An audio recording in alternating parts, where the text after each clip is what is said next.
Você sabe por que os ursos eles conseguem permanecer vivos durante o longo período em que eles hibernam? A resposta para essa pergunta é bastante simples, ela está na nossa aula de hoje, que é sobre lipídios. Então, vem comigo, segura a sintonia e não perde o tom.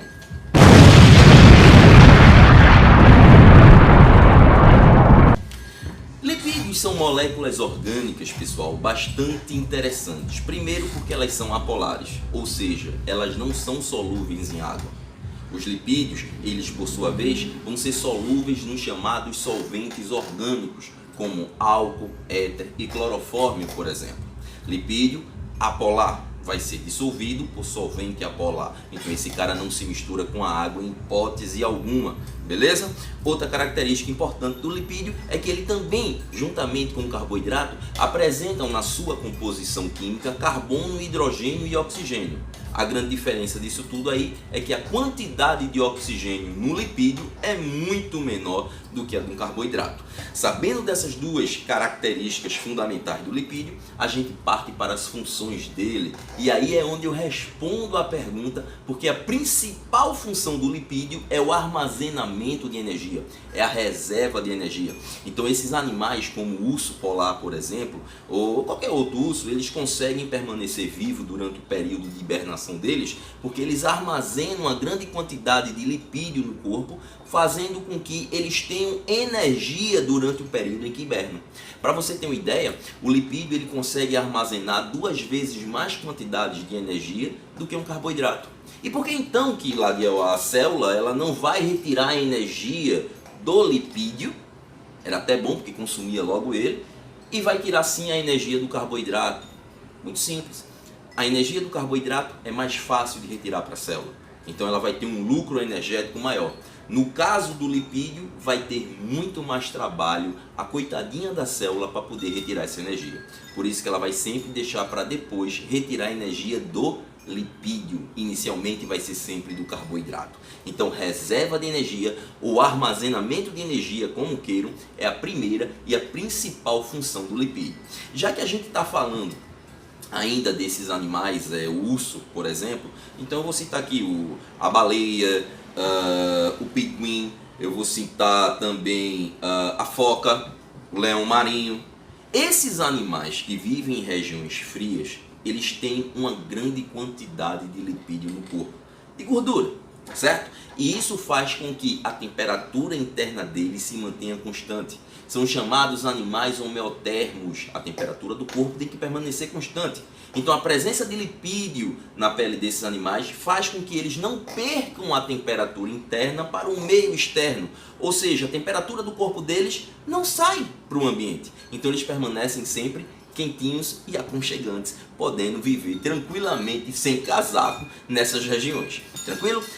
Reserva de energia ou armazenamento de energia, como queiram, isolante térmico, 2 funções dos lipídios. Vamos para a terceira função do lipídio, estrutural. Lipídio, galera, como exemplo do fosfolipídio, que eu falo para você já dele, participa da composição das membranas celulares. As nossas células, todas elas são feitas na sua composição, na sua estrutura, por fosfolipídio, um tipo de lipídio. Sem esse cara jamais poderia ter célula, jamais poderia existir uma célula sequer sem fosfolipídio. Outra característica que os lipídios também desempenham é a de impermeabilizante, tá? Algumas folhas não. As folhas elas apresentam na camada superior um tipo de lipídio que impede com que a água ela seja perdida por evaporação. Então, vê só a importância do lipídio aí também. Seguinte, algumas vitaminas, tá, que vão desempenhar funções nos nossos corpos, como por exemplo a vitamina K, a vitamina A, a vitamina D e a vitamina E, elas só são absorvidas na presença de lipídios. São as chamadas vitaminas lipossolúveis. Eu costumo dizer aos meus alunos que quando você quer saber quais são as vitaminas lipossolúveis, é só você perguntar onde elas estão. Cadê as vitaminas lipossolúveis? Vitamina K, vitamina A, vitamina D e vitamina E. Além dessa função também regulatória, você tem os hormônios sexuais, como por exemplo a testosterona e a progesterona. Também são feitos com um tipo de lipídio e isso vai desempenhar as características sexuais secundárias, tanto no homem quanto na mulher. Beleza, galera? Ficou claro aí a função dos lipídios para vocês? Podemos partir para a classificação deles. São 5 grupos de lipídios que fazem parte de todo esse grupo, tá certo? Vou falar do primeiro, que é o glicerídeo. Glicerídeo é o primeiro grupo de lipídios que a gente vai falar hoje. O que é um glicerídeo, Ladiel? O glicerídeo é nada mais, nada menos do que 2 substâncias, uma unida à outra. É um álcool e um ácido. Esse álcool do glicerídeo, ele sempre vai ser o glicerol, enquanto que o ácido nos lipídios são chamados de ácidos graxos. O que é um ácido graxo? É um ácido com longa cadeia de carbono. No caso do glicerídeo, você tem um glicerol e ácidos graxos, no número de 3. 3 ácidos graxos formando o glicerol, ou o glicerídeo. O glicerol, porque o álcool em si, esse glicerol, se você prestar atenção direitinho, você vai perceber que o glicerol, galera, ele tem 3 moléculas, ou melhor, ele tem 3 grupos OH. 3 grupos OH, 3 hidroxilas. Essas 3 hidroxilas, cada uma delas se unem a moléculas de ácidos graxos, formando o que a gente chama de triglicerídeo, porque eles vão se unir e cada união dessa vai ser efetuada uma ligação com liberação de uma molécula de água. Então você vai ter o triglicerídeo. E como exemplo de triglicerídeo, nós temos os óleos e as gorduras. É claro que na temperatura ambiente a gordura ela é sólida, enquanto que o óleo ele é líquido. O que diferencia esse sólido e esse líquido é, na verdade, a presença de ligações nessa cadeia de ácido graxo. Se o ácido graxo, por exemplo, ele tiver apenas ligações simples, a gordura ela vai ser chamada de saturada e vai ser sólida na temperatura ambiente. Já se o ácido graxo ele tiver ligação dupla, ligações duplas ao longo de sua cadeia, ao longo da sua molécula, essa gordura ela é chamada de insaturada e vai ser líquida na temperatura ambiente, que são os casos dos óleos. Mas tem um processo tecnológico que eles pegam, tá? A indústria ela pega esse lipídio insaturado, esse glicerídeo insaturado, cheio de ligação dupla, e coloca nele hidrogênio, por o nome de um processo chamado de hidrogenação.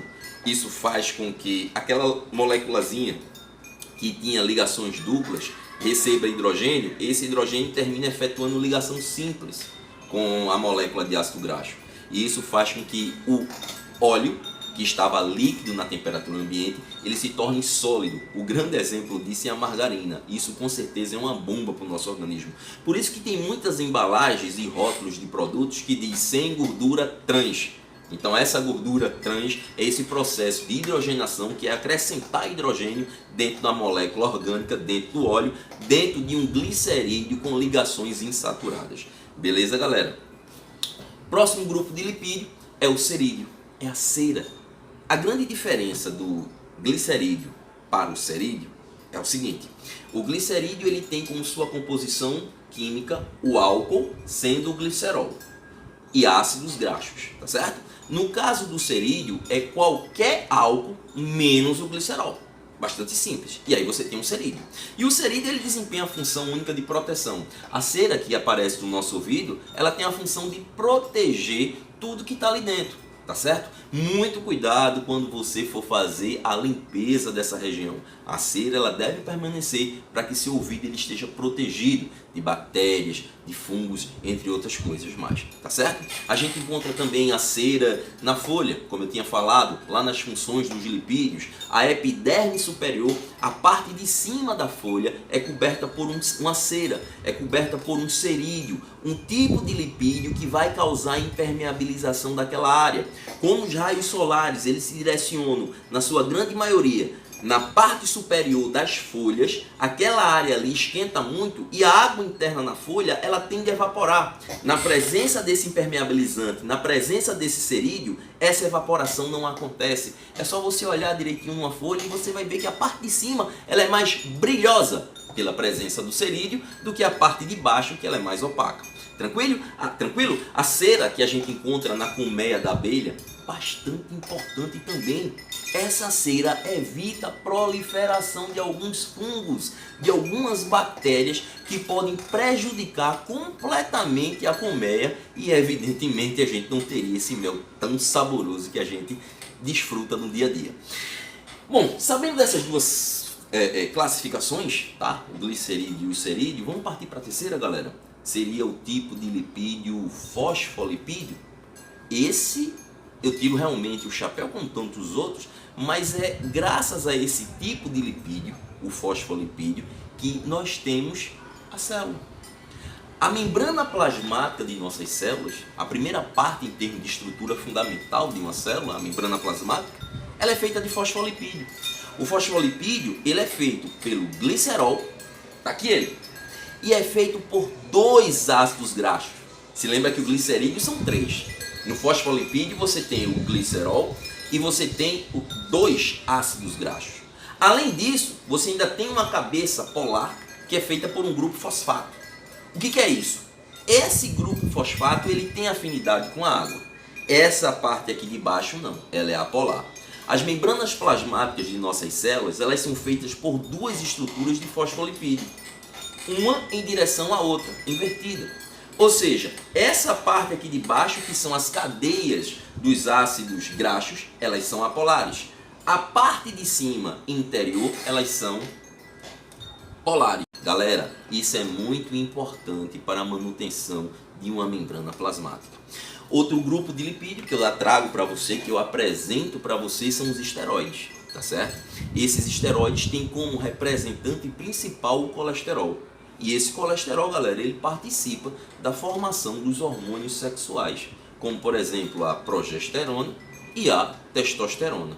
No caso do homem, a testosterona ela é produzida tanto nos testículos quanto nas glândulas suprarrenais. No caso das mulheres, existe sim também a produção de testosterona, só que apenas nas glândulas suprarrenais. Isso faz com que o nível de testosterona nos homens seja muito maior e faça com que eles tenham um engrossamento de voz, tenham um aumento de massa muscular, pelos na região facial, entre outras características. Não quer dizer que quem não tem essas características ainda não tem testosterona. Tem sim. O grande diferencial é que isso aí só vai ser evidenciado em uma certa parte da vida deles.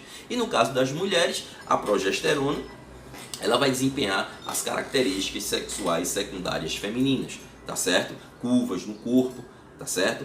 A não presença desses pelos faciais, porque ela não está com testosterona na verdade, tá certo? Enfim, galera, nós temos aí o glicerídeo, o cerídeo, tá? O fosfolipídio, o esteroide e por fim, aí eu vou falar para vocês do carotenoide, tá? Carotenoidezinho, que esse carotenoide, ele é um pigmento que vai determinar a cor aos vegetais. Você tem aí a cenoura, você tem aí a tomate. São pigmentos presentes nesses vegetais que são lipídios, os carotenoides, e que não somente dão a cor dos vegetais, eles também auxiliam no processo fotossintético. Ou seja, eles conseguem absorver parte da energia luminosa, que é proveniente da luz que vai se irradiar lá na planta para fazer o processo fotossintético. Eles captam uma boa parte dessa energia e transferem essa energia para o cloroplasto. Transferem essa energia para a clorofila, terminar o processo de fotossíntese, liberar oxigênio e a gente poder respirar esse ar tão maravilhoso para a produção de ATP. Beleza, galera? Eu queria apenas abrir um ponto aqui à parte, porque eu já falei para vocês de esteroides, mas existe dentro desses esteroides o colesterol, e que esse colesterol, saibam que ele não é simplesmente adquirido da alimentação, também, tá? Mas na verdade o colesterol ele é produzido pelo fígado, ele é metabolizado pelo fígado. Existem 2 tipos de colesterol. Tem o colesterol ruim, que é o LDL, e tem o colesterol bom, que é o HDL. Todos os 2 são produzidos pelo fígado. A grande diferença é que o colesterol ruim, o LDL, ele se deposita na parede de nossos vasos, causando uma doença que a gente chama de aterosclerose. E isso aí pode, consequentemente, te dar um prejuízo muito grande na passagem sanguínea, onde o sangue está levando oxigênio e nutrientes para as tuas células, para os teus tecidos. O HDL, ele tem a função de pegar esse colesterol ruim e levar para o fígado destruir. Então, resumindo, enquanto o LDL ele se deposita na parede do teu vaso, o HDL vai lá, arranca ele, leva para o fígado e destrói. Isso é controlado pelo nosso corpo toda hora, todo instante. O próprio colesterol está presente lá na membrana plasmática de nossas células também. Então eu tenho que ter colesterol dentro do meu corpo. O problema é o tipo de alimento que a gente come. Se lembre lá dos glicerídeos. Se você come alimentos ricos em gordura do tipo saturado, aquela que só tem uma ligação na cadeia de ácido graxo, você vai ter um aumento de LDL, colesterol ruim. Se você tem um aumento de alimentação, você alimenta-se melhor de glicerídeos que tem ligação dupla, óleo, como o azeite de oliva, por exemplo, você vai ter um aumento de HDL, que vai retirar esse LDL e levar para o fígado ser destruído. Então, a alimentação ela é muito importante nesse tema aí. Bom, galera, tá mais aí uma aula para vocês de lipídio. Eu falei bem rápido aqui, me desculpem se eu deixei um pouco confuso vocês, espero que não, mas aí tá o comentário aberto para vocês botarem o que quiserem. Dúvida, sugestão, crítica, elogio, tô aberto para tudo. Manda tua dúvida e com certeza eu tiro. Você quer algum vídeo diferente, algum assunto, algum tópico diferente na biologia? Manda para mim que a gente com certeza vai fazer com muito carinho e muito amor. Fiquem na paz, que Papai do Céu os abençoe e até a próxima.